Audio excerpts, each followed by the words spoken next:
les secteurs dans lesquels j'interviens sont très divers. On a de la chance, c'est que le droit public finalement recouvre la moitié de l'économie française. Et donc on peut dire qu'il y a deux grands secteurs d'activité. Le secteur de la régulation, notamment en énergie ou en télécommunications, où là on accompagne les opérateurs dans la négociation de leurs contrats, notamment en matière d'énergie renouvelable.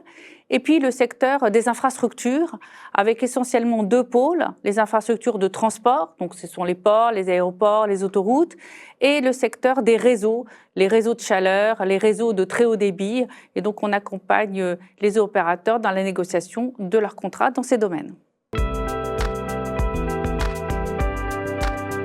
Alors c'est vrai que ces dernières années, on a eu de la chance, c'est qu'on a été confronté à beaucoup de crises, mais qui sont des crises plutôt conjoncturelles et exogènes. Alors je pense bien évidemment à la pandémie liée au Covid, mais pas seulement, aussi aux effets finalement négatifs qu'a engendré la guerre en Ukraine, comme la pénurie ou la hausse du prix des matériaux, la hausse du prix de l'énergie et plus généralement l'inflation. Mais ces crises exogènes ne doivent pas masquer finalement les risques et les crises qui sont les plus habituelles, qui sont des risques endogènes au contrat et aux parties au contrat. Alors là, pour être plus clair, je pense particulièrement finalement à la mauvaise estimation des besoins que peuvent faire les acheteurs publics lorsqu'ils souhaitent commander des prestations aux opérateurs privés. Mais pas seulement, je pense aussi, par exemple, à la mauvaise estimation des recettes liées au trafic, par exemple, ou à la sous-estimation des coûts liés au projet, et notamment les coûts de construction. Et l'ensemble, finalement, de ces crises endogènes viennent perturber l'équilibre économique du contrat et engendrer des risques et des crises plus structurelles. L'anticipation des risques, elle doit être appréhendée de manière un peu différente en fonction des risques et des situations en présence. Dans certains cas, il y a des risques pour lesquels il y a une réponse juridique plus ou moins satisfaisante.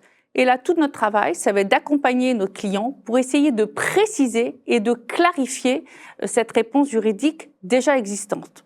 Je pense notamment, pour reprendre le cas du risque lié à la pandémie liée au Covid, il existe une théorie juridique depuis très longtemps dans notre droit, qui est la théorie de l'imprévision. Et donc notre travail, ça va être d'appliquer cette théorie au contrat et d'essayer de préciser cette théorie afin de préserver notre client des risques et de son application. Tout notre travail, ça va être de donner de la lisibilité à cette théorie pour permettre de préserver les intérêts de notre client. Et puis, il y a d'autres cas dans lesquels il n'y a pas de réponse juridique claire et satisfaisante. Et donc, tout notre travail, ça va être d'accompagner notre client dans la négociation de clauses du contrat afin d'essayer de le préserver de la survenance de certains risques. Alors, on peut faire appel, par exemple, aux pratiques de marché qui permettent d'éclairer et d'avoir une comparaison sur ce qui se passe dans d'autres contrats et qui peuvent justement nous aider à négocier au mieux la rédaction des clauses. Et puis parfois, quand la négociation est plus compliquée, quand les parties n'arrivent pas à se mettre d'accord sur une rédaction, c'est finalement de proposer des respirations dans le contrat. Ce sont des clauses finalement de rendez-vous dans lesquelles les parties vont travailler ensemble à la résolution de cette crise et donc d'essayer de trouver une solution ensemble pour résoudre ce risque qui vient de survenir dans le contrat. Alors la gestion du risque, j'ai envie de vous dire, c'est finalement notre pratique quotidienne. Que ça soit en conseil ou en contentieux, notre métier, c'est justement de gérer ces risques et les prévenir le plus possible pour notre client. Mais lorsqu'un risque survient, finalement, il y a deux champs possibles. Soit le conseil et la négociation ou la renégociation du contrat. Et là, évidemment, c'est la possibilité d'avenanter un contrat pour permettre justement cette gestion du risque, ou alors d'aller directement dans la voie du contentieux.